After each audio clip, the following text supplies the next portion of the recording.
сегодня можно было подойти к этому по-другому, можно было просто элементарно сказать, уважаемые депутаты, давайте делаем перерыв на 3 часа, на 3,5 часа, идите перекусите, идите подождите, говорите, договаривайтесь, есть варианты договариваться, хотя наша команда ни с кем не договаривалась, мы сидели, ждали, мы были готовы, мы были в зале, мы не ходили куда-то там, в кабинетах нас никто не закрывал, хотя это новшество, что сегодня не пускают депутата голосовать, получается, что команда не доверяет своим депутатам. Я так это понимаю. Если мне сегодня доверяет моя команда, то я сегодня в зале, я сегодня в коридоре, я выхожу на улицу, я общаюсь со всеми депутатами. Я не переживаю за то, что за мной кто-то наблюдает. Мне не понравилась картина, как некоторые члены исполкома ходили просто за депутатами, как осталось только веревочку поставить и все. Шаг вправо, шаг влево, они уже все, там агония была, это непонятно.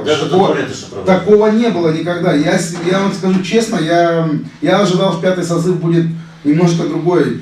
Я вот читал, что Михаил Макарович разочаровался в этом созыве. Ну, понятно, что, может, он считал, что будет лучше в его сторону. Ну, значит, не доработали немножко. Но такого, чтобы держать под контролем, ну, это контроль. Это неправильно, я считаю. Депутата выбирал населенный пункт. Он сегодня в ответе не перед Башканом, он в ответе не перед членами исполкома, он в ответе перед своими избирателями. Я сегодня открыто могу сказать, что я в ответе перед жителями села Буджак. Я сегодня заинтересован, чтобы в моем населенном пункте процветал мой населенный пункт. Мы сегодня, вот, можно сказать, уже закончили проект с водоснабжением. У нас сегодня есть много проектов. От меня жители ждут результата. От меня не ждут, в какой я команде буду. И я поражаюсь сегодня с депутатов, которые прошли по округам. У нас одномандатная система. Мы сегодня не принадлежим какой-то партии. Мы сегодня не принадлежим какому-то лидеру. Мы принадлежим сегодня нашему населенному пункту, за который мы сегодня отвечаем. Я считаю, что по отношению к себе, говорю, я не хочу за всех говорить, что со стороны председательствующего ко мне лично было неуважение. В связи с тем, что он сделал перерыв на полчаса, перерыв протянулся на 3 часа.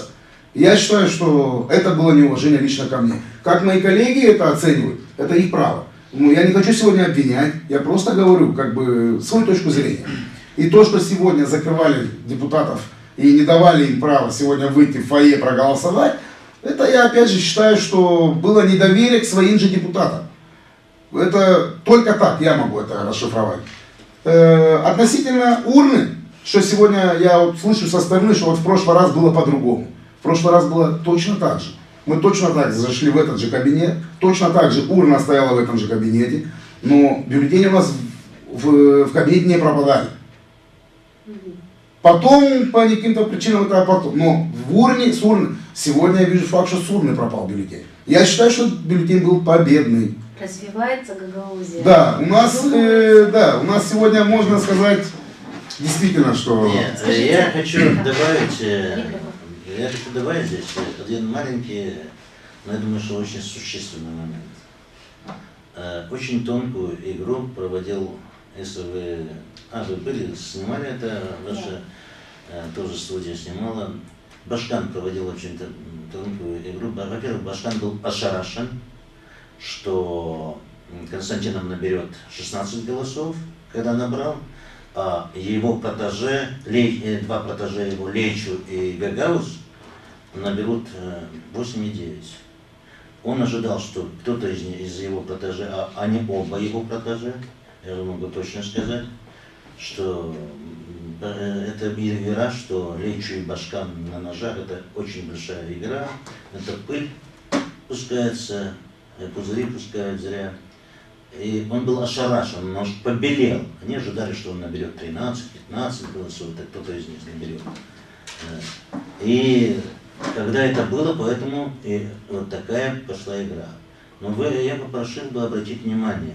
Ведущий не только уважение не проявил к нам, я тоже еще в тот день выступал, что ко мне неуважение, но как ведущий вообще ушел.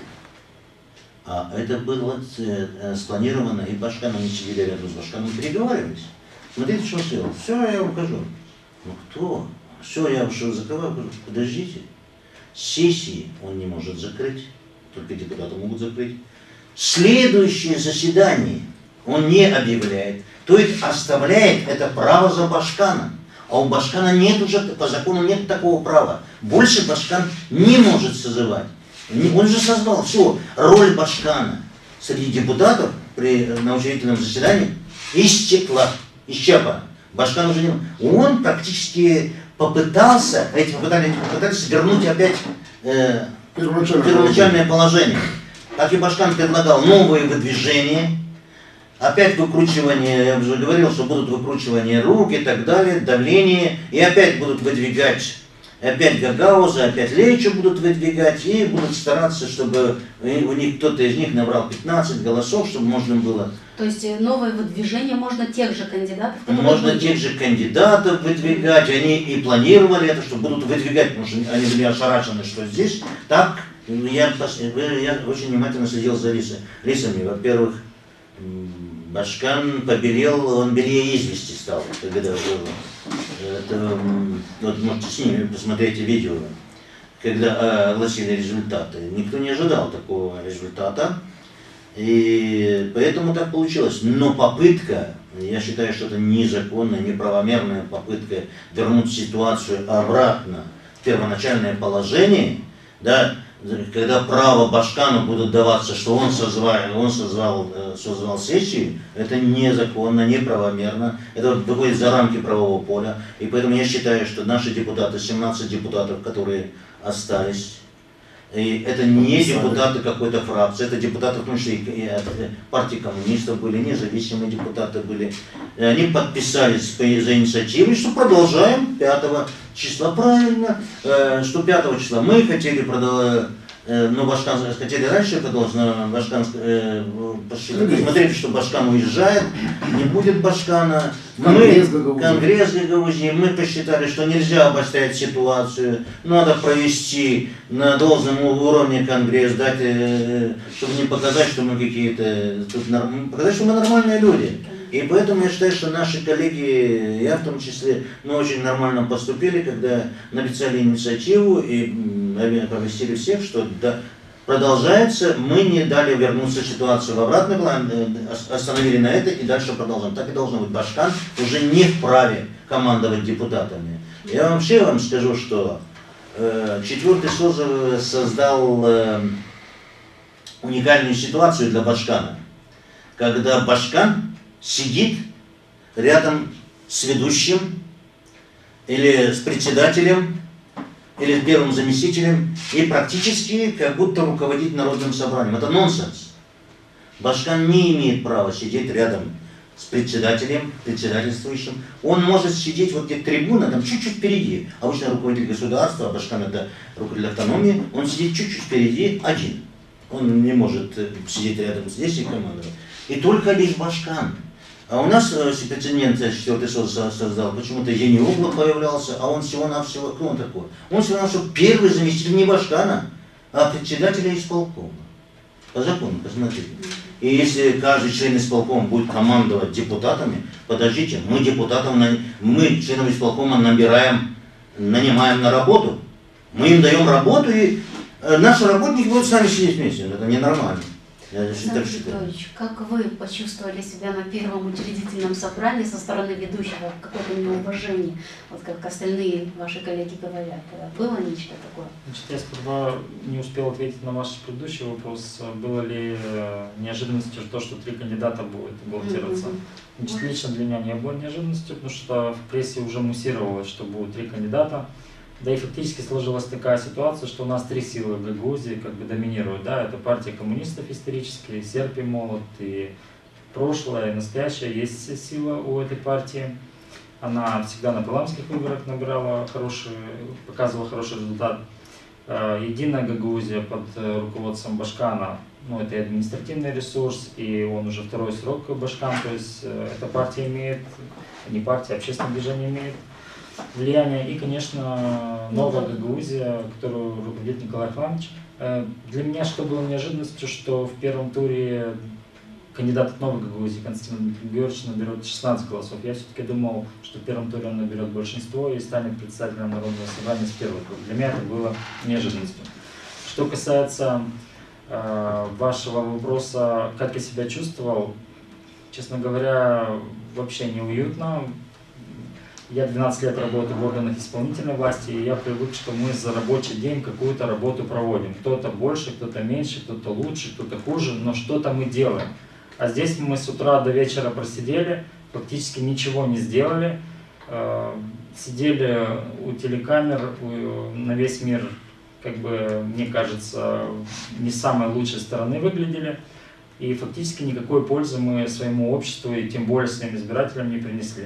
Нам организовали торжественный день, нам купили прохладительные напитки, цветы, на нас потратили значительные бюджетные средства, а мы фактически как бы проволынили этот день, никакого результата не сделали. Мне в целом, кажется, опозорились не только перед избирателями, но самое главное, перед всем сообществом мировым. Скажите, вот, а сколько человек не проголосовало во втором туре? Во втором туре не участвовало в голосовании 10 человек. Во главе 10 депутатов. 10 депутатов во главе, я не знаю, во главе или ты или нет, но, во-первых, там был и еще и кандидат в спикеры Народного собрания, сам кандидат Гагаус Федор Никодимович, там присутствовал вместе с ними. Они сидели в кабинете начальника главного управления сельского хозяйства, топчу на первом этаже. Я, когда возмущенный зашел туда, долго ли они будут, там сидел и Башкан, представители партии коммунистов, другие там были, сидели. Я еще возмутил, сказал, если что это такое, наглость, вы вообще не уважаете своих коллег, что вы делаете? Идите предупредите, что вам нужно 2 часа, да, объявите перерыв. И так и делайте, а что же вы тогда так? И потом уже я смотрю, что появился Башкан, появился. Я вам скажу, что если вы обратили внимание, на такой момент, когда я и мои коллеги начали возмущаться, что регламент не прописывает, в регламенте нет запрета о том, чтобы заменить ведущего по возрасту старшего, что если этот ведущий не хочет, или у него заболел, или нет его вообще, то мы можем следующего, как Башкан быстро попросил Валентину Алексеевну, чтобы она пошла и позвала господина Чердаря, он быстро появился. Значит, они понимают, что мы правы. И они понимают отлично, что они нарушают. Но идут преднамеренно эти нарушения только из-за того, что они хотят любыми путями сорвать, и они хотят, чтобы по новой все произошло, новое выдвижение, но этого уже не будет. Четко комиссия сказала, что она аннулировала протокол, следовательно, выборы уже, которые были, их нету, нам нечего утверждать. И получается, что мы в понедельник опять бюллетени, и 2 человека будут: Гагаус, если по алфавиту идет Гагаус и Константинов, и за них будем голосовать. Естественно, уже, как и коллеги предложили, чтобы не было кому-то, допустим, опять украсть бюллетень какой-то, то, естественно, надо будет, я попрошу коллег, чтобы они заранее, в примарии есть большая урна, чтобы большую урну взяли, в фойе поставили, там зашли депутаты, свое волеизъявление посмотрели, сделали, закрыли, свернули и кинули при всех, при фотокамерах, при видеокамерах, кинули туда, и оно упало туда. И можно даже, тут всего 35 депутатов. Можно, конечно, поставить вот так, чтобы не говорили, что откроется и будет видно, вытащить, что есть он там, закрыть, опять поставить их конверт и кинуть конверт. 35 конверт — это небольшие проблемы. Чтобы вообще исключить того. Я вот скажу, что говорят, что победный бюллетень, может быть, я не спорю. А может быть, они боялись, что будет, и специально украли бюллетень, потому что если бы даже было 18 депутатов, за Константинова проголосовало бы 18, но не было бы одного бюллетня, выборы бы посчитались недействительными, незаконными, потому что нет обращения в суд. Незаконными, недействительными. У нас бы это затянулось бы, и поэтому кто-то преднамеренно украл этот бюллетень, боясь, что Константинова изберут. Поэтому самый лучший вариант будет делать, чтобы видно было, что все кидают туда бюллетень. И каждый депутат должен голосовать. Конечно, он обязан. Поставь против. Он не имеет Возьми права. его и спорь. Но ты голосуй. Закон обязывает Я его понимаю, что голосовать. сегодня не было одного депутата, он не принимал участие в голосовании, но его не было. Когда Его нет- бюллетень остался, его не выдавали. Но когда выдали 24, а осталось 23, это говорит о том, что бюллетень исчез. Его, конечно, могли при голосовании не кинуть в урну, могли его снять с урны, все что угодно, но преднамеренно для того, чтобы затянуть, чтобы сделать... У нас сегодня, если затянет...